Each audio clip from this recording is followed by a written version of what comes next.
Hi అండి. మనం ఇప్పుడు ఏం చేసుకోబోతున్నామో తెలుసా?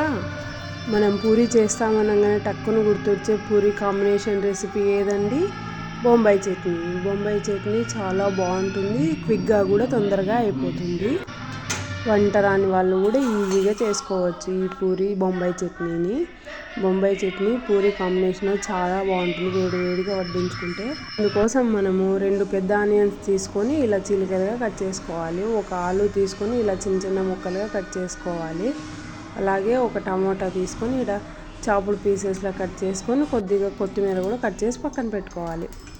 ఇప్పుడు బాండీ పెట్టుకొని ఇందులోకి 2 టేబుల్ స్పూన్ ఆయిల్ వేసి అందులోకి 1 స్పూను శనగబ్యాళ్ళు, కొన్ని ఆవాలు వేయాలి, కొద్దిగా కరివేపాకు కూడా వేసుకోవాలి. అందులోకి వేసుకొని కలుపుకోవాలి. ఒకసారి అలా కలుపుకొని ఇందులోకి ముందుగా కట్ చేసి పెట్టుకున్న ఆనియన్స్ వేసుకోవాలి.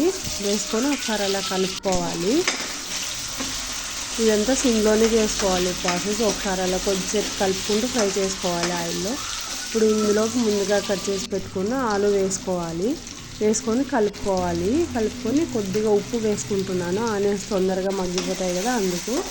ఇలా మగ్గిపోయిన తర్వాత ఇందులోకి ఇప్పుడు టమోటాలు వేసుకోవాలి. వేసుకొని ఒకసారి అలా కలుపుకోవాలి. కలుపుకుంటూ ఫ్రై చేసుకోవాలి. ఇలా ఫ్రై చేసుకుని ఈ ఫ్రై అవుతున్నప్పుడు ఒక 7-8 పచ్చిమిర్చి వేసుకోవాలి. మిక్సీ గిన్నె తీసుకొని అందులోకి కొద్దిగా 6-7 వెల్లుల్లి రెబ్బలు, కొద్దిగా ఉప్పు రుచికి సరిపడా, అలాగే కొద్దిగా కొత్తిమీర కూడా వేసుకొని ఇవన్నీ మిక్సీ పట్టుకోవాలి. మెత్తగా మిక్సీ పట్టుకోవాలి. మిక్సీ పట్టుకొని పక్కన పెట్టుకోవాలి. ఇప్పుడు ఇది ఫ్రై అయింది కదా, ఇందులోకి ముందుగా మనం గ్రైండ్ చేసి పెట్టుకున్న పచ్చిమిర్చి పేస్ట్ వేసుకోవాలి. వేసుకొని కలుపుకోవాలి. ఒకసారి అలా కలుపుకోవాలి. కలుపుకుంటూ ఫ్రై చేసుకోవాలి. ఈ ప్రాసెస్ సిమ్లోనే చేసుకోవాలి. ఇందులోకి 1/2 టీ స్పూన్ పసుపు వేసుకోవాలి.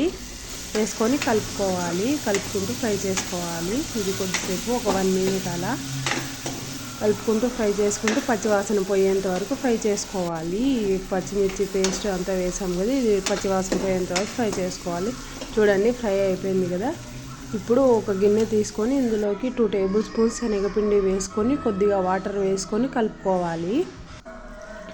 కలుపుకొని మనం కలుపుకున్న తర్వాత అందుకు సరిపడా వాటర్ వేసుకోవాలి. నేను 1 గ్లాస్ వాటర్ వేసుకుంటున్నాను. కలుపుకొని ఒకసారి పక్కన పెట్టుకోవాలి. ఇప్పుడు ఫ్రై అయింది కదా, ఇందులోకి వాటర్ శనగపిండి వాటర్ వేసేసుకోవాలి. శనగపిండి వాటర్ వేసుకొని ఒకసారి అలా కలుపుకోవాలి.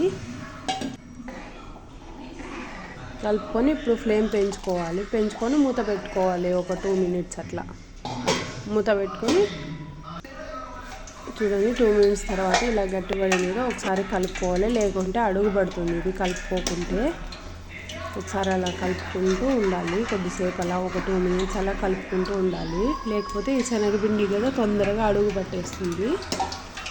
చూడండి ఇలా కలుపుకుంటూ ఫ్రై ఉడికించుకోవాలి ఈ బొంబాయి చట్నీని.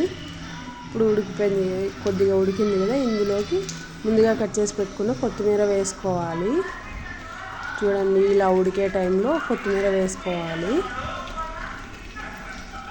ఇలా ఉడుకుతున్నప్పుడు కొత్తిమీర వేసుకొని ఒకసారి అలా కలుపుకోవాలి.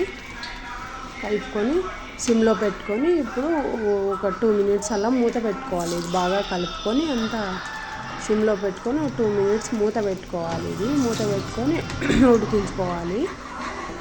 ఇలా కలుపుకుంటూ చూడండి ఇలా కొద్దిగా చిక్కబడింది కదా, ఇప్పుడు ఒకసారి 2 మినిట్స్ మూత పెట్టుకొని ఉడికించుకోవాలి. 2 మినిట్స్ తర్వాత చూడండి అయిపోయింది. అంతే, వేడి వేడి బొంబాయి చట్నీలోకి పూరీ సర్వ్ చేసుకొని తిని ఎలా ఉంటుంది, చాలా బాగుంటుంది. సూపర్ టేస్టీ బొంబాయి చట్నీ, చాలా టేస్టీగా ఉంటుంది, ఈజీగా కూడా చేసుకోవచ్చు. అంతే, అయిపోయింది. స్టవ్ ఆఫ్ చేసుకొని పక్కన పెట్టేసుకోవడమే. ఇప్పుడు మనం పూరీ చేసుకున్నాం. అందరికీ పూరీ పిండి కలపడం, పూరీ పట్టడం వచ్చు కాబట్టి చూపించలేదు. ఇప్పుడు పూరీ కాల్చుకొని ఇలా ప్లేట్లోకి వేసుకొని వేడిగా తింటే, సర్వ్ చేసుకుంటే చాలా బాగుంటుంది కదా బొంబాయి చట్నీతో.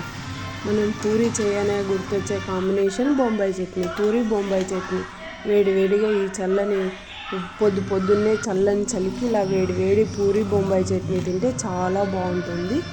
Thanks for watching. Please share, subscribe చేసుకోండి.